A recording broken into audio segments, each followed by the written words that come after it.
ராமாஜி கண்டிகை கிருஷ்ணாபுரத்தில் பாதை மறியல் 15 குடும்பங்கள் அவலத்தில் ஆக்கிரமிப்புக்கு எதிராக மனு. திருவள்ளூர் மாவட்டம் ஊத்துக்கோட்டை வட்டம் பூண்டி ஒன்றியத்துக்கு உட்பட்ட ராமாஜி கண்டிகை அல்லது கிருஷ்ணாபுரம் பகுதியில் சுமார் 15 குடும்பங்கள் பாதை மறியல் காரணமாக கடும் அவதியில் உள்ளனர். 4-5 தலைமுறையாக வசித்து வரும் இக்குடும்பங்கள் பயன்படுத்தி வந்த வழிப்பாதைகள் தனி நபர்களால் வேலி அமைத்து ஆக்கிரமிக்கப்பட்டதாக கூறுகின்றனர். அரசு புறம்போக்கு நிலமும் ஆக்கிரமிக்கப்பட்டதால் மருத்துவமனைக்கு போகவும் மரணம் ஏற்பட்டால் சுடுகாட்டிற்கு சடலத்தை எடுத்து செல்ல முடியாமல் தவிக்கின்றனர். ஜாதி பெயர் சொல்லி ஏளனம் செய்யப்படுவதாகவும் மக்கள் குற்றம் சாட்டியுள்ளனர்.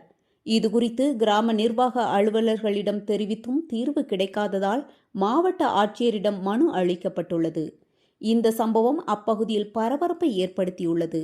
செய்தியாளர் மோகன். இப்போ நாங்கள் இந்த பக்கம் விடுறோம் அப்படியே போங்கன்றாங்க. இன்னொருத்தர் பார்த்தாங்க 3 பேர் விட்டு நாங்கள் போக முடியும். நாங்கள் விட மாட்டேன்றாங்க. நாங்கள் என்ன பண்ணுறது? நீங்கள் போக முடியும்.